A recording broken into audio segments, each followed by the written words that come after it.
शिक्षक साथियों नमस्कार। मेरे चैनल एडुकेटर्स में आपका हार्दिक अभिनंदन है।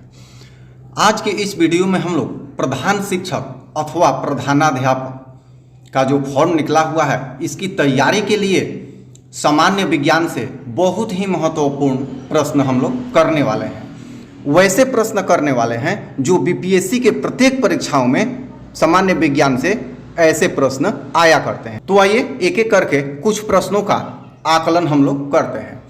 पहला प्रश्न है, प्रकाश की किरण गमन करती है। यहाँ पे 4 विकल्प है, परीक्षा में भी 4 विकल्प दिया रहेगा। सीधी रेखा में, बी है टेढ़ी रेखा में, किसी भी दिशा में, और डी है इनमें से कोई नहीं। तो 4 विकल्प है। आप सोच रहे होंगे, हो सकता है कुछ भाइयों ने आंसर कर भी लिया होगा। चलिए देर न करते हुए आंसर शो करते हैं। तो आंसर होगा ए, सीधी रेखा में। दूसरा प्रश्न, प्रकाश का वेग न्यूनतम होता है, मतलब कब होता है? तो 4 विकल्प है, निर्वात में, जल में, वायु में, कांच में, और यहाँ पर वेग न्यूनतम की बात हो रही है। तो चलिए आइए इसका आंसर शो करते हैं, कांच में। तीसरा प्रश्न है, मोटर गाड़ी के चालक के सामने लगा रहता है, अर्थात यहाँ साइड मिरर की बात हो रही है, पश्च दृश्य दर्पण की बात हो रही है। 4 विकल्प दिया हुआ है, समतल दर्पण, उत्तल दर्पण, अवतल दर्पण और उत्तल लेंस यहाँ दिया है। तो 4 विकल्प में से आप हो सकता है चुन लिए होंगे। आइए आंसर शो करके मिलान करते हैं। उत्तर होगा उत्तल दर्पण। अब देखिए उत्तल दर्पण क्यों होता है? तो उत्तल दर्पण इसलिए होता है कि इसकी खूबी ये होती है कि ये हमेशा सीधा प्रतिबिंब बनाता है और वस्तु से छोटा बनाता है। तो स्पष्ट है कि छोटा बनेगा तो पीछे का विस्तृत क्षेत्र चालक को दिखेगा, जिसे उसे वाहन चलाने में सहूलियत होगी।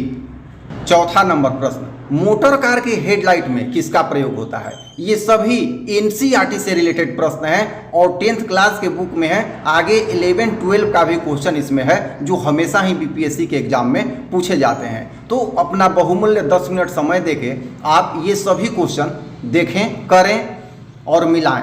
चौथा प्रश्न है, मोटर कार के हेडलाइट में किसका प्रयोग होता है? 4 विकल्प है, समतल दर्पण, उत्तल दर्पण, अवतल दर्पण, उत्तल लेंस।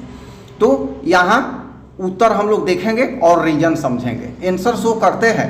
आंसर होगा अवतल दर्पण। अब देखिए अवतल दर्पण क्यों होता है। याद होगा सभी भाई जब परीक्षा की तैयारी कर रहे हैं तो हम लोगों ने पहले एक बैटरी वाला टॉर्च जो कि स्प्रिंग फिलामेंट वाला होता था वो हम लोग यूज किया करते थे।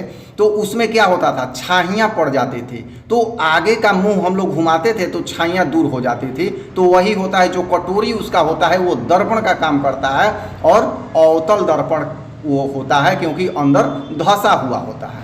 5वां नंबर प्रश्न, समतल दर्पण द्वारा प्रतिबिंब होता है, किस तरह का होता है? समतल दर्पण जो हम लोग मिरर यूज करते हैं हमेशा उसे समतल दर्पण कहते हैं। ए है वास्तविक, बी है काल्पनिक, सी है दोनों, डी है इनमें से कोई नहीं। तो विकल्प में से आंसर शो किया जा, उत्तर होगा काल्पनिक। अब देखिए काल्पनिक सुनने में भले ही अलग लगे किंतु काल्पनिक प्रतिबिंब हमेशा सीधा होता है और वास्तविक प्रतिबिंब हमेशा उल्टा होता है।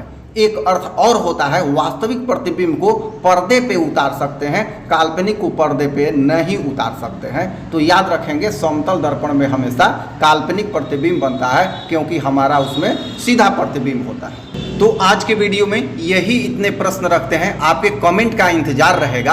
अगर आप चाहेंगे तो ये वीडियो और आगे प्रसारित किया जाएगा और आपके तैयारी के लिए जनरल साइंस, जनरल स्टडी और डीएलएड से संबंधित प्रश्न आपको समय समय पर मिलते रहे। मेरे चैनल पे शिक्षक, शिक्षा तथा शिक्षण से संबंधित वीडियो समय समय पे अपलोड किए जाते रहते हैं। धन्यवाद।